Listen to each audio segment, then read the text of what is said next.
I just wanted to start right here because I just noticed there's a snake that's already curled up in this plant that I just planted. That was so cute.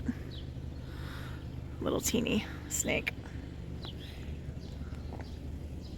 I love wildlife in the garden and even snakes. Anyway, hey guys, it's Vicky. Wanted to do another little video. I haven't even got my last one posted, so who knows, maybe I'll tack this on to the end. But as we can see, the peonies are starting to open. That's so exciting. And the catmint is opening and looking beautiful. I dare say this is going to be the prettiest year yet for this garden. I'm sure of it. See, the hibiscus is starting to grow back there. I really do wish I had planted that further back, just maybe like a foot further back. I might move that next year or in the fall.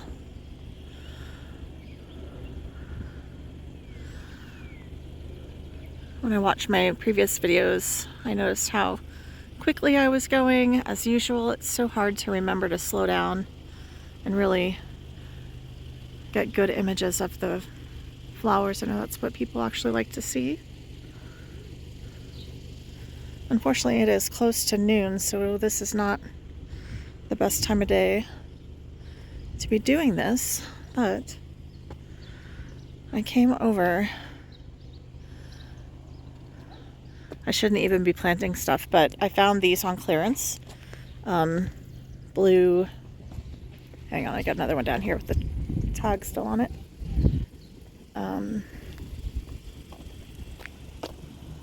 Blue rug juniper.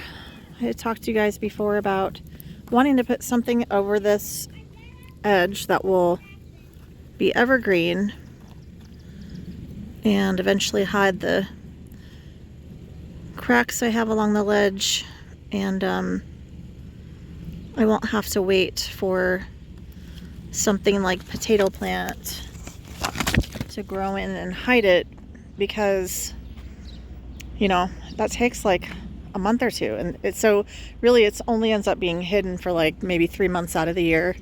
I'd say like, well, that's probably not right, like probably like June through until it freezes, so about October, November time.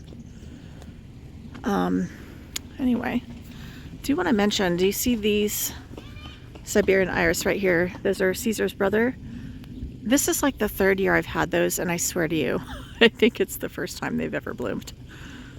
Sometimes you get these small little bare root plants and it just takes so long. Here, another of those blue rug junipers. I have a lot of purple in my garden, and even that pink is kind of a pinky purple, but I am not upset about that. I really like that color. So this time of year, what's in bloom right now? The dianthus, these little annual bacopas. Oh, I found another plant that looks similar to that, and it's a perennial though. So I'm growing that over at the other house, at the rental house, and I'm going to bring some over. I just don't want to bring it until I can safely transplant it. Like, there's some things that I buy on clearance that I'll just take a chance on it. You know, I brought a gallon of water over to water in these blue rug juniper things, and you know, if we don't get any rain, I'll bring some more in about another week. But overall, I'm trying not to plant unless we are getting rain for a couple of days consistently to really get stuff watered in. I think I've showed you this Baptisia on my last video, but I'm going to show you again because they're going to be out of flower soon, and it is so pretty.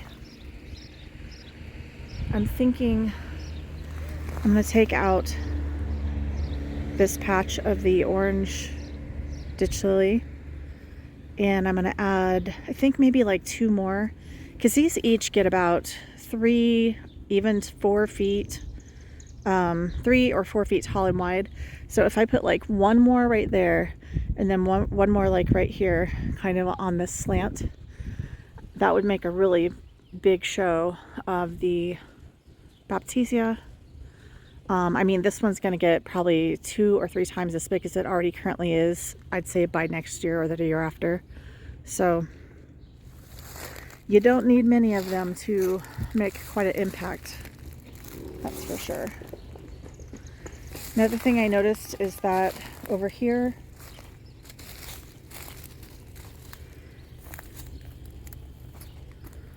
what did I see the other day? Oh, all of my penstemon that are back there are kind of getting hidden by the goldenrod. This just kind of tall green plant that doesn't have any flowers yet. It doesn't flower till later in the year. Anyway, every year I talk about cutting back that goldenrod and doing like a Chelsea chop on it, and I've never actually done it. But I think this is the year I need to start, because now that I have these penstemon behind them, you can't really see them, you know, during their prime time because of this goldenrod. And it won't hurt the goldenrod at all to chop it back at this point. It'll just, you know, bloom a little bit later.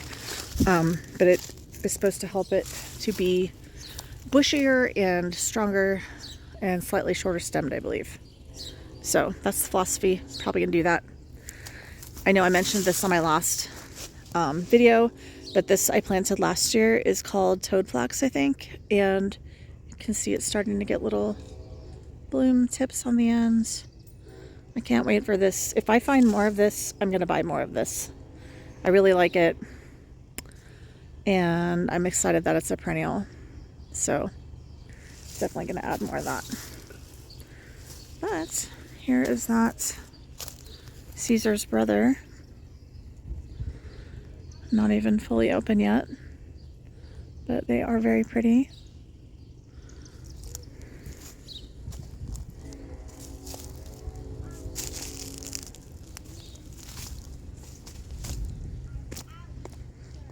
Okay.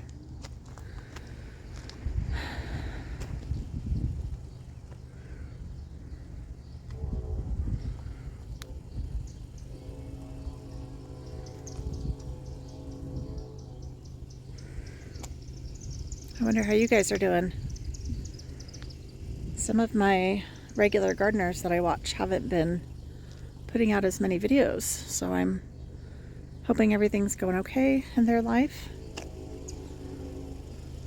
Everything is, I guess, going okay for me, except for the whole house ordeal still continues on. But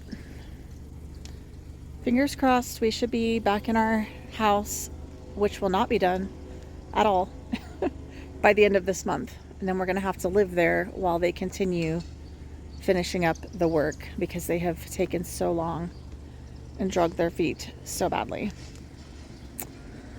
But folks, I could not be happier with this garden. I'm excited for the peonies to start opening, adding that pink and white to our purple show. Oh, I just love this garden. I can't wait till the rest of my gardens start looking, you know, filled out like this one. Okay, I better stop here. I've got Secret in the car. I just wanted to show you how great everything's looking. We'll say goodbye on these salvia. Good morning, gardening friends. It's Vicki. I'm at my terrace house. It is Mother's Day. Happy Mother's Day to all the moms out there, or pet moms, or what have you. Just wanted to do my favorite thing on Mother's Day, which is gardening, of course. So I came over here today. I added these little marigolds next to my tomatoes. They are supposed to help with, what do they call it, a complementary planting, so that it brings beneficial insects, and it fights like nematodes and stuff like that. Anyway, you can't really see it, but all along here, along this ledge, I came in and planted strawberries. So I wanted to use them as a ground cover in this area anyway, but also I needed to get them in the ground because I had ordered them. We were supposed to be back in the house by this point, and I was kind of hoping to put them in like a window box or something like that, so I could have them contained to a specific area. But I decided, you know what?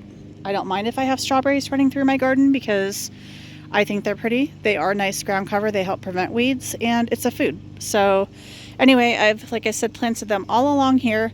I am still going to be coming along kind of like right behind the strawberries, and I'll be planting more things like lavender and thyme, and I already have some oregano planted down there. I have some cilantro planted down there. Anyway, just various, you know, some mints here. I'm keeping those in pots though. All of my tea and herbal needs will be right along this wall. I did, just because I had some potatoes growing from my other house. I literally had some potatoes that were starting to go bad in the pantry, so I just stuck them in a potted plant that I had over at my other house, and this is how much they grew. So I decided to take them out of that potted plant and just bring them over here as well. I also have a bunch more potatoes that I need to get in the ground. I'm trying to do this whole grow your own food and keep it in my root cellar this winter. And potatoes is something that I have a lot of, so I'm probably going to come back over here again and just kind of start plugging them in all these open sunny areas, filling it with potatoes. So we'll see. And onions. I've got a lot of onions I need to get planted as well. Then over here I planted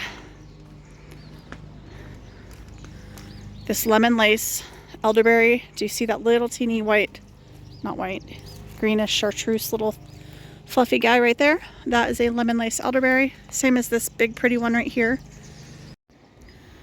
Okay, sorry about that. I have to delete stuff on my phone because I have no room, so it keeps dying on me. Anyway, so I planted that lemon lace elderberry. I just wanted another one of these so they can like cross-pollinate and make berries, but also I think it's really pretty and it really lights up this shady area. This whole area, I lean toward the chartreuse, like this Sun King Aurelia, and like this hosta over here I think is super pretty. Also the ostrich ferns give that bright pop. Look how pretty those white bleeding hearts are. Anyway, so I did some weeding in this bed today. It's not perfect, but I tried to pull out stuff as I was going through planting. I'm going to come through and do a little bit better job of the weeding and then get this bed mulched. This will probably be the first one that I mulch this year, just because it feels small and manageable. I still have to get over here with the weeding, as you can see. This is, I think it's Ligularia Rockets, I want to say. I just recently planted that. That will get yellow flowers. It's a nice shade plant. I believe it's a native. I'll double check on that for me. Anyway, I think I was talking about that barberry. I cut that barberry down last year. You can see one little spot or two little spots where it's growing back. So I need to get my stump killer and come back over and cut that and put that stump killer on it again. Eventually, I'll come through with my chainsaw and just kind of cut the dead away down lower. I need to do the same thing still over there, that huge barberry that I have been talking about for years. Maybe this will be the year. Anyway, just wanted to show you guys that is what I've accomplished. Do I want to go down to the bottom? I probably should. It's the prettiest part. Just for a quick peek. I do have some pretty peonies that are opening up. Look how pretty. I think these are not Sarah Bernhardt. Maybe it's Sarah Bernhardt? I don't know.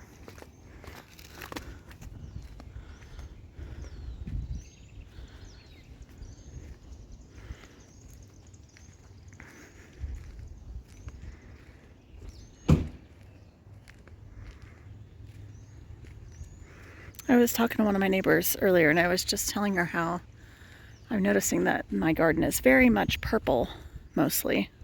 Starting to get some pinks coming in, but the very beginning part of spring is definitely a lot of purple because the purple sage opens before the pink, or not sage, salvia. The purple salvia opens before the pink salvia. So I had my purple salvia and irises and the cat mints. Anyway, everything that was opening was purple. But now the pinks are starting to come in, and then pretty soon we'll have some yellows from my cactus flowers. Let me come over and show you guys those buds. Oh, I planted I don't usually do petunias, but the bubblegum petunias, the Proven Winners, they were only like $5 at Lowe's. So I grabbed one for right there and one for over here. Now, I don't plan to fertilize those or water them heavily. The wave petunias that I planted last year did survive, and although they never got huge, that's fine with me. I actually have never bought the bubblegum Supertunia before because I personally think it's too big. I don't like how big and aggressive it gets. It's almost like cat's meow. No. What am I trying to say? Sweet potato vine. Sweet potato vines, they get so huge that like they're awesome, but they're almost too much. Oh, this looks really bad because I just transplanted this from the other house. It's a kind of a wild geranium, I believe. So it looks really pretty at the other house. I just thought I'd bring some over here. Okay, that's it. Let me talk to you guys next time. Happy Mother's Day.